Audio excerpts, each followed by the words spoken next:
Shalom, Moria, GBKP Runggun Jakarta Pusat yang dikasihi Tuhan. Puji Tuhan kita boleh ber-PA bersama dalam minggu ini, walaupun kita tidak bisa bersekutu bersama di gereja, di rumah Tuhan, karena kondisi kita yang belum memungkinkan untuk itu. Namun tidak menghambat persekutuan kita bersama di rumah-rumah untuk bisa belajar bersama akan kebenaran firman Tuhan. Dan teks firman Tuhan yang menjadi bahan PA Moria kita pada minggu ini terambil dari Yeremia pasal yang ke-27 ayat 9 sampai ayat yang ke-10 dan mengangkat tema metengetlah karena kuasa gelap atau waspadalah akan kuasa kegelapan.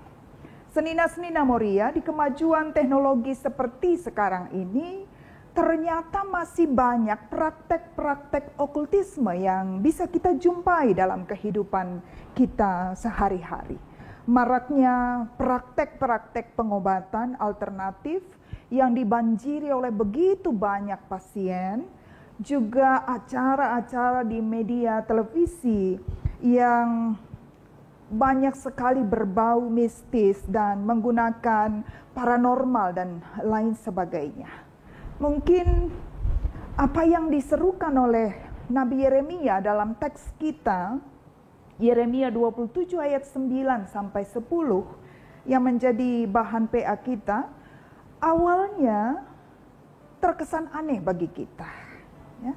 Bayangkan Yeremia justru memerintahkan dan memastikan bangsanya untuk tunduk dan takluk kepada kekuasaan Raja Babel. Dalam teks ini justru Yeremia menyerukan kepada bangsanya pada ayat yang ke-9, janganlah kamu mendengarkan nabi-nabimu, juru-juru tenungmu, juru-juru mimpimu, tukang-tukang ramalmu dan sebagainya. Lalu seruan yang kedua pada ayat yang ke-10, Yeremia juga mengatakan, jangan mendengar mereka karena mereka bernubuat palsu kepadamu. Apa yang mereka katakan itu adalah tipuan yang menyesatkan. Mungkin seruan ini awalnya agak aneh bagi kita. Kenapa justru seorang nabi melarang umatnya untuk mendengar kepada nabi-nabi pada waktu itu dan justru menuduh mereka dan mencap mereka sebagai penipu, memberikan berita palsu.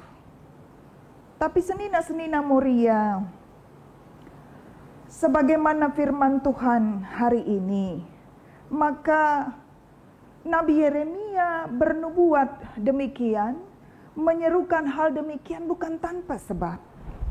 Nubuatan yang disampaikan oleh Yeremia ini, seruan yang disampaikan oleh Yeremia ini justru adalah suara Tuhan.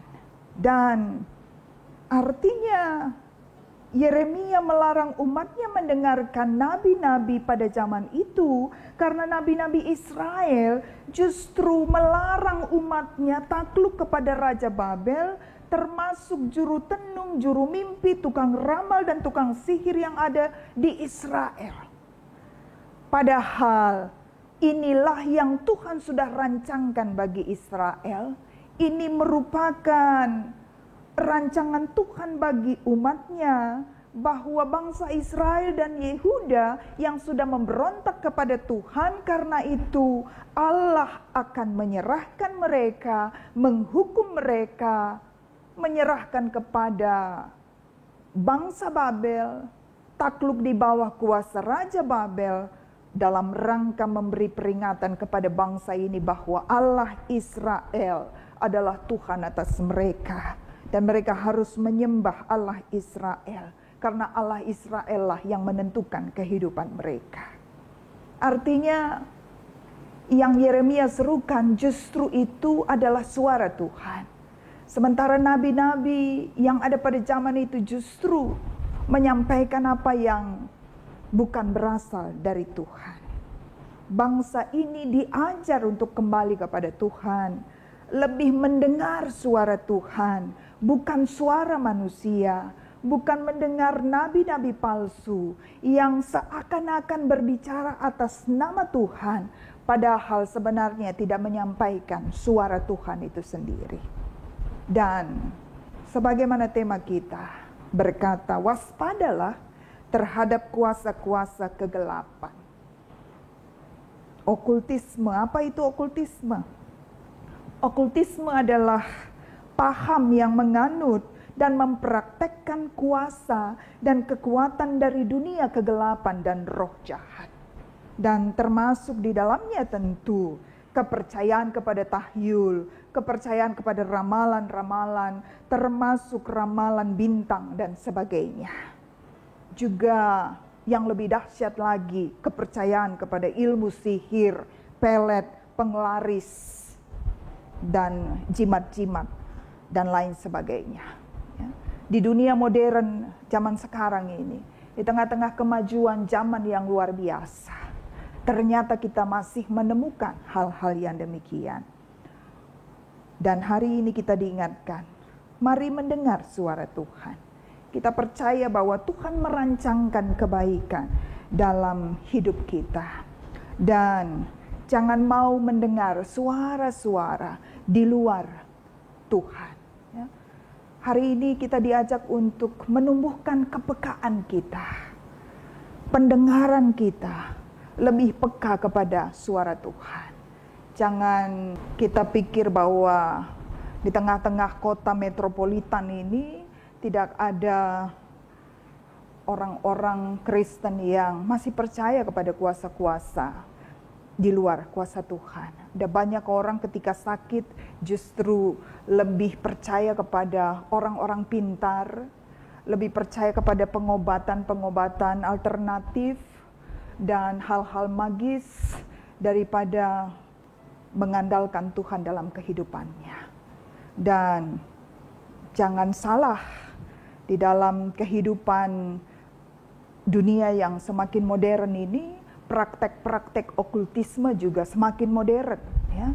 Bagaimana kita bisa melihat reklame yang mengatakan bisa memberikan pelajaran tentang bagaimana menghipnotis orang lain, siapa yang mau usahanya berhasil dan sukses dalam pekerjaannya, silahkan datang dan telepon ke nomor ini, ya. Zaman semakin maju tidak membuat praktek-praktek okultisme hilang, tapi justru praktek okultisme juga memanfaatkan kemajuan teknologi yang ada ini untuk menarik perhatian kita. Dan karena itu tema kita hari ini mengingatkan kita, waspadalah akan kuasa-kuasa kegelapan itu. Hal-hal yang harus kita ingat supaya kita tidak terlibat dengan okultisme dan kuasa kegelapan. Yang pertama, terlibat dengan okultisme akan menjauhkan kita dengan hadirat Tuhan. Karena itu jangan sekali-sekali libatkan diri Anda pada praktek okultisme, karena hidupmu akan semakin jauh dari Tuhan. Yang kedua, terlibat dengan okultisme akan mendatangkan kutuk tidak hanya bagi kita, tapi juga bagi seluruh keturunan kita. Kalau Moria mencintai keluarga, anak-anak kita, maka jangan pernah libatkan dirimu pada praktek-praktek okultisme. Dan yang ketiga, terlibat dengan okultisme akan menghilangkan damai sejahtera dan sukacita dalam hidup kita. Karena itu hari ini, mari tumbuhkan kepekaan kita akan suara Tuhan. Jangan andalkan suara-suara yang lain di luar Tuhan. Waspada akan kuasa kegelapan yang ada di sekitar kita. Jangan pernah mau terlibat akan praktek-praktek okultisme yang tumbuh subur di sekitar kita. Tapi mari tetap menjadi Moria yang tangguh, yang mengandalkan Tuhan dan mendengar suara Tuhan dalam setiap aspek kehidupan kita. Selamat berPA, Tuhan memberkati.